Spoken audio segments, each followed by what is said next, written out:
అన్ని విషయాలు మరి మనం చేసే మన నిత్య జీవితంలో మనం ఏమేమైతే పెద్ద పెద్ద పనులు తలంచి వాటిని పూర్తి చేస్తూ ఉంటాం, కానీ వివాహము అన్ని విషయాల్లో ఘనమైనది. నరుడు ఒంటరిగా ఉండుట మంచిది కాదండి. అన్నీ మంచిదని చేశాడు దేవుడు, కానీ ఒక్కటి మాత్రమే మంచిది కాదన్నాడు, ఒంటరిగా ఉండడం. మరి ఆదామును నిద్రపుచ్చి ఎముకను తీసి ఒక స్త్రీనిగా మళ్ళీ ఆయన దగ్గరికి తీసుకుపోతే ఆయన పాట పాడినాడంట, నా ఎముకలలో ఎముక, నా మాంసంలో మాంసం, నరుని నుండి తీయబడితే గనుక నీవు నారి అనబడునని ఆయనే చెప్పినట్టు తీసుకుపోయి ముందు నిలబెడతానే దేవుడు.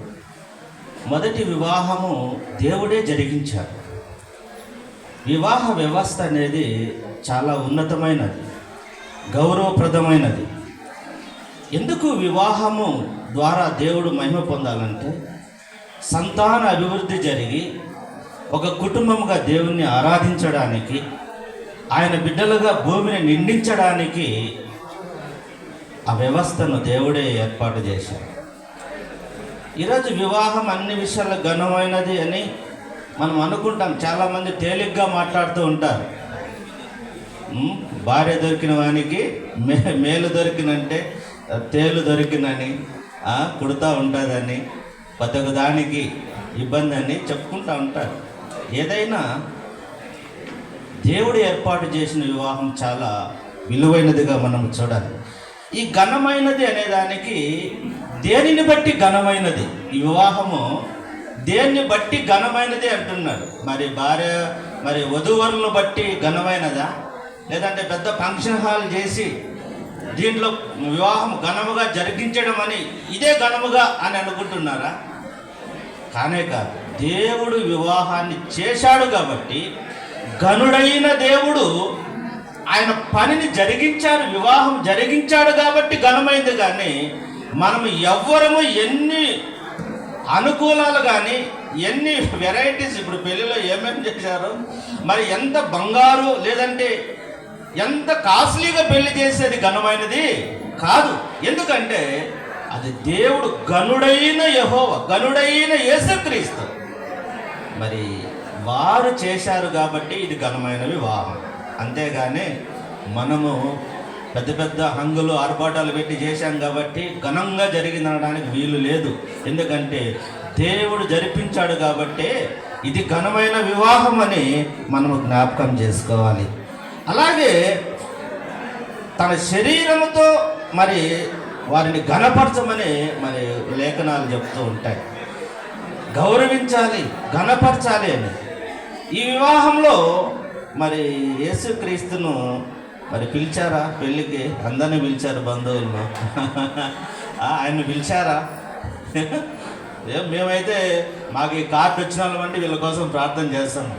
ఆ పెళ్ళికి రాదేవా, నేను ఒకడే చేయలేను, ఎంతమంది ఉన్నా మేము చేయలేము.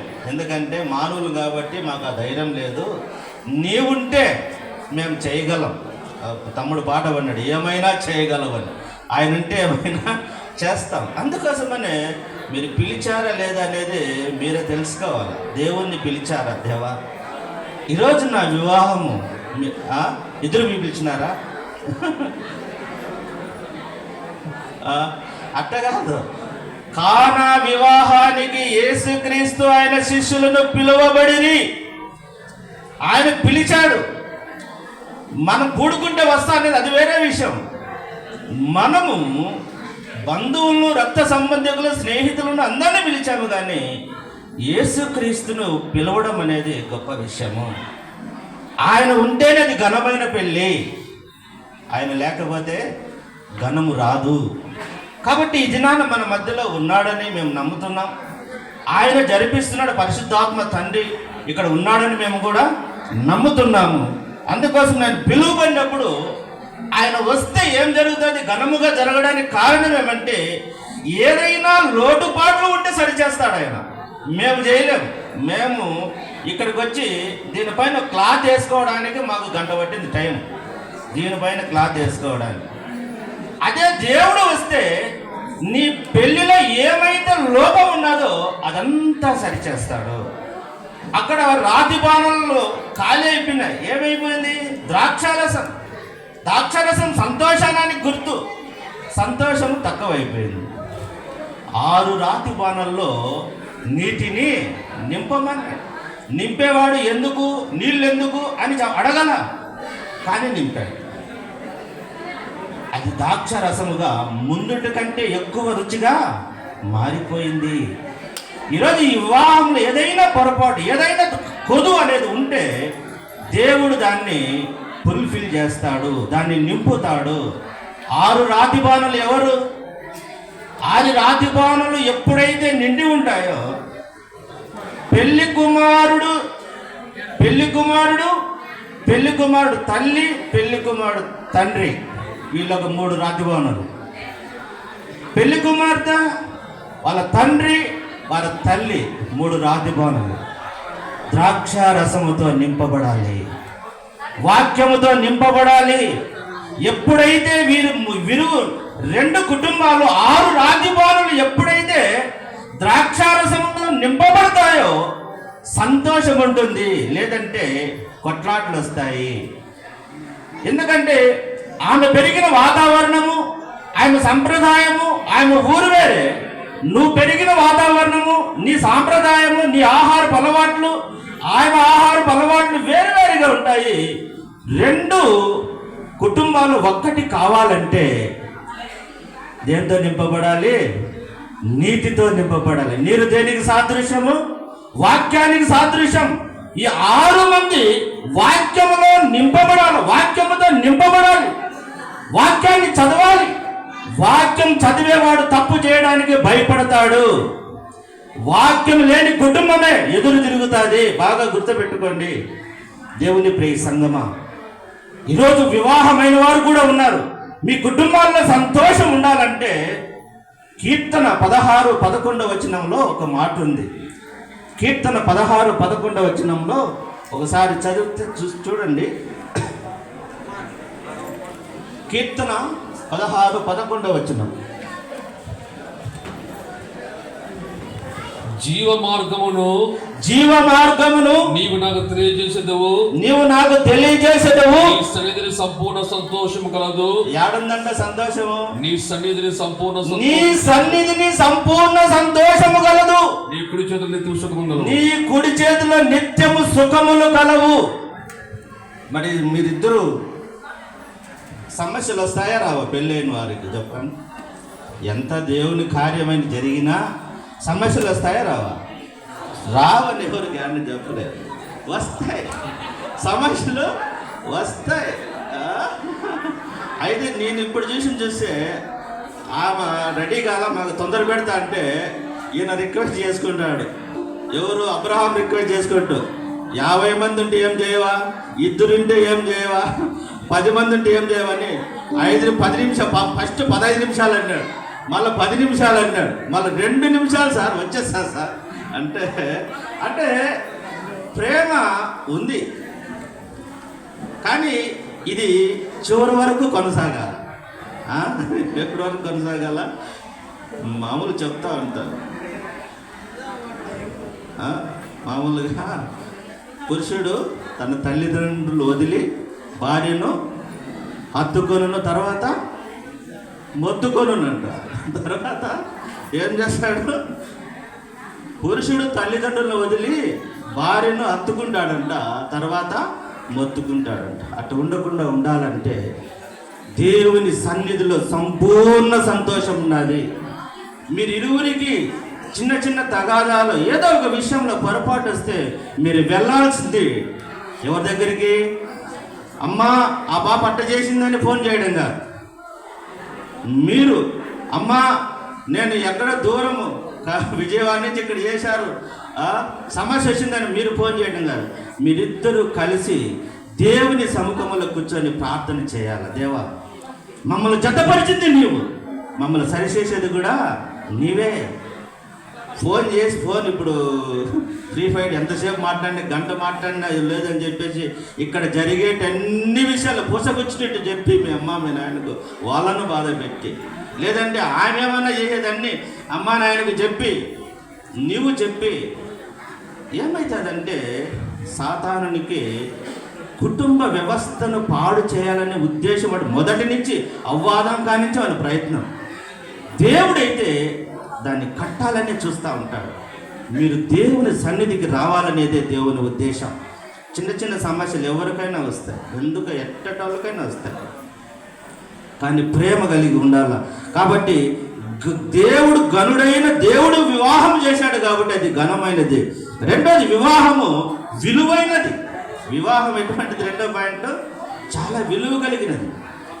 ఆమె వేసుకున్న బంగారాన్ని బట్టి, మీరేసుకున్న బంగారాన్ని బట్టి, షూటుని బట్టి, మీకున్న విలువను బట్టి ఈ వివాహం విలువైనది కాదు, కానీ విలువైన దేవుడు ఇక్కడ వస్తారు, విలువైన మాటలు ఇక్కడ చెప్పబడతాయి, విలువైన వాక్యం ఇక్కడ చదవబడతారు.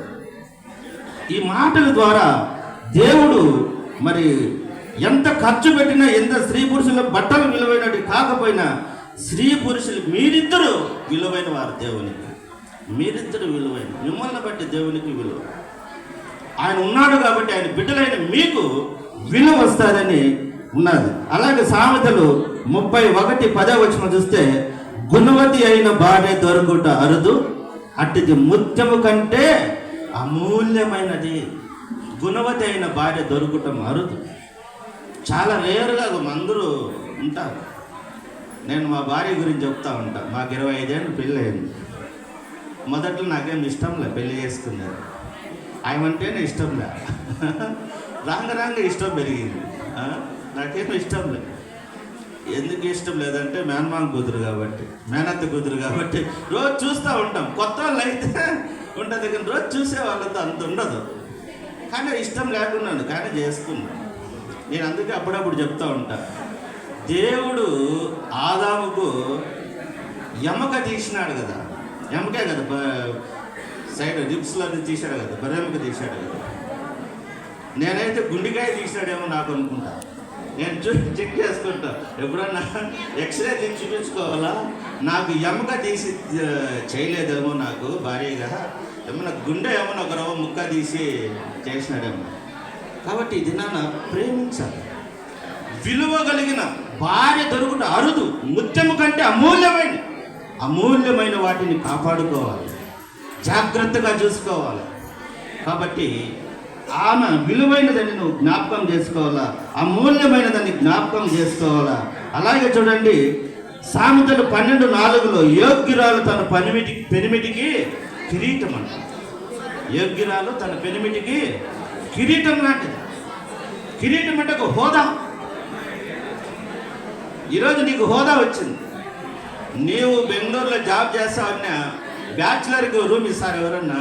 అంత భిన్న దొరుకుతుందా? బ్యాచులర్స్కి ఎక్కడే కానీ కుటుంబాల మధ్య రూమ్ ఇస్తారు ఎవరన్నా? బడుకో ఎవరు. అదే వివాహం చేసుకుని ఇద్దరు పోండి, లేకపోయినా కూడా మా ఇంటిలో ఉండండి అంటారు. మేము ఇస్తామంటారు. ఎందుకు? ఎవరిని బట్టి విలువ వచ్చింది చెప్పండి? ఆమెను బట్టి విలువ వస్తుంది. ఒంటరిగా వస్తే ఎవరిని రానేరు. ఒంటరిగా, అందుకే పురుషుడు ఒంటరిగా ఉండటం నరుడు మంచిది కాదండి. అందుకే ఈరోజు మీరు జతగా పోతే ఎక్కడైనా ఇల్లు అద్దెకిస్తారు, లేకపోతే ఎవరు ఏరు. బ్యాచులర్స్ ఏం చేస్తారో వీళ్ళు, ఎట్టుంటారో వీళ్ళు, ఎవరి విలువలేదు. అందుకోసమనే యోగ్యురాలు తన పెనిమిటికి కిరీటము. ఆమె ద్వారానే నీకు కిరీటము. నీకు హోదా రావాలంటే ఆమె ద్వారానే మనం జ్ఞాపకం చేసుకోవాలా.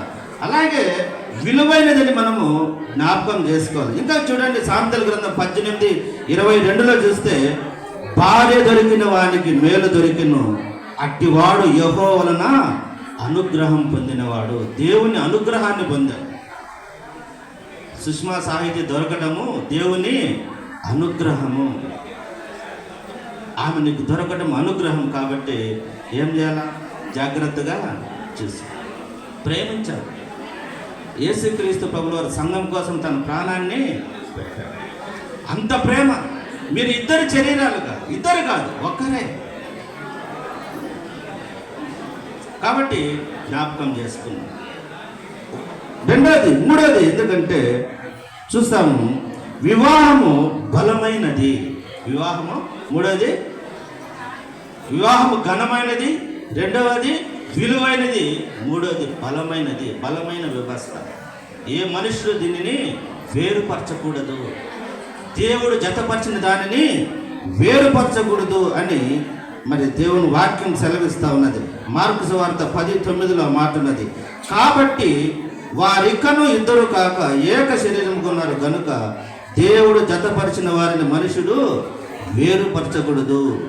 కాబట్టి ఈ ఉదయకాలం, మధ్యాహ్న కాలం దేవుడు ఈ వివాహ వ్యవస్థలో ఈ వివాహం జరిపించడానికి, ఈ కొదువులన్నీ తీర్చడానికి దేవుడు మరి ఈ కార్యాన్ని జరిపించడానికి వచ్చినాడు. ఆయన ఉన్నాడు మన మధ్యలో, ఆయనే జరిపించాడు. మనం నమ్ముదాం. మరి వివాహం బలమైనది, విలువైనది, ఘనమైనదిగా ఎంచుదాం. దీనిని అనాలోచనగా కానీ ఏరే విధంగా చూడకుండా ఒక గౌరవప్రదంగా చూస్తాం. మరి అటువంటి కృప, అటువంటి భాగ్యం దేవుడు మనందరికీ, మరి ముఖ్యంగా మీకు దయచేయును గాక. ఆమేన్.